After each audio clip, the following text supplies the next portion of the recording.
Okay, guys, Evilzombie here. I want to talk to you about Xanthars' Guide to Everything. My thoughts on it, if it's a pretty good book, just everything I think about it. Anyways, so far, I love this book. I've had it for months, and it's like the most handy, whatever, random book you would ever have.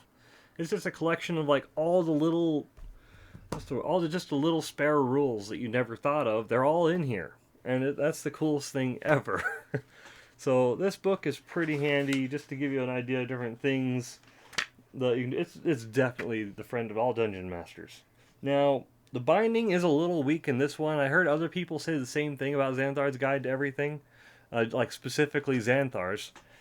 The other books I've never had an issue with, but this one, the binding does come loose. And they have a lot of different things. Of course, there's a lot more character options, new paths for like the Barbarian, Bard, Cleric, all the normal classes that you know. There's additional colleges for the bards, or different paths for the barbarians, different archetypes for the rangers, monks, everything. Like monks now have a drunken master subclass. It's so cool. There's different subclasses for everything. There's new dungeon master tools, like rules on falling, specific rules like flying creatures, what happens to them if they're falling, or how fast you fall and how that affects different things.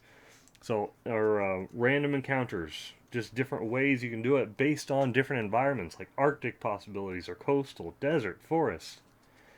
Downtime, so you can think of new things to do in your downtime.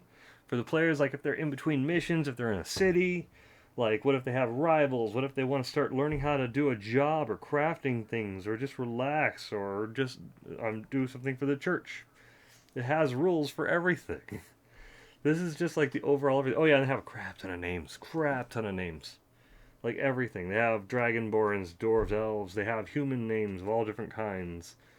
All the different races that you would normally play. So that you can just kind of, if you're stuck on it like as a DM, you can just turn to Appendix B and then you have a bunch of names. And that, I think, is fantastic. And some guidelines for shared campaigns, which mine actually is set in the same universe. Several of my groups are set in the same universe. Big events happen in one, it happens for everybody else. Anyways, what's the quality of it like? Other than that bad binding issue that they seem to have on this entire line of books for some reason, I have no idea why. Other than that, it's all good quality. The pages feel like good quality, like thick magazine pages. The hardcover is great. The pictures are very nice. Like the artwork it's very pretty, just like you would always expect from a Dungeons and Dragons book. We love 5e because it has all the beautiful artwork. It's wonderful. Cover looks great. It has a cool mixture like you'd expect in some of these books, where it has this matte material right here and then the normal glossy material over here. And who would I suggest it? I would suggest this book. This is a big book, a good book to have if you want to be a dungeon master. That's the only people that are going to use it, of course, the dungeon masters, because they need to know all the rules. I would suggest this to dungeon masters. Let's see. It lists it as 50. I would not suggest that. Get it on like Amazon or eBay for like 25. Amazon, my friend. I got all these on Amazon. Anyways, this book. So of course the core books. The two main core books that you would want. And then there's a third one also, if you're dungeon master and really obsessed. And then I would suggest these two.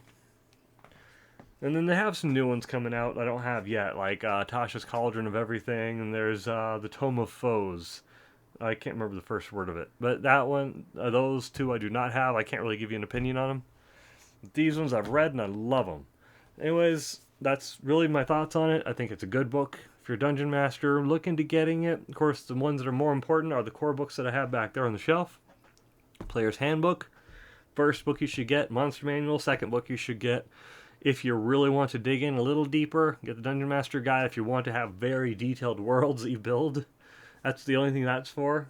But if you don't care about that, then just get the Volo's Guide and Xanthars, and you're good. Because the Dungeon Master's Guide does have some pretty good tables and stuff that are pretty handy, but really that's the least used book. I use these two more than I use Dungeon Master's Guide. And if you really want to be a completionist, go for it. Anyways, those are my thoughts. I'm rambling. Thanks, guys, for watching. I appreciate ya. Bye.